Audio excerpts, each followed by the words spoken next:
Matte PLA, and if PLA is slightly shiny, this is sort of more subdued and more uniform. This PLA hides reflection and gives your print a velvety, low shine look. The surface diffuses light so there's no glare. Matte PLA kills reflection, and that's a big thing.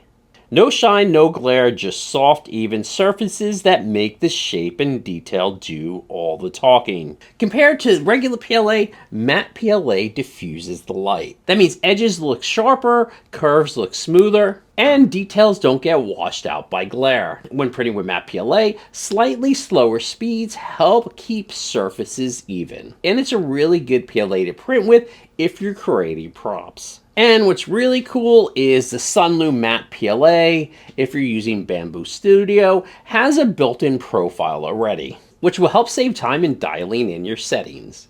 And this is the Sunlu Black Blue PLA filament that we used when we 3D printed this wand. How cool does this look?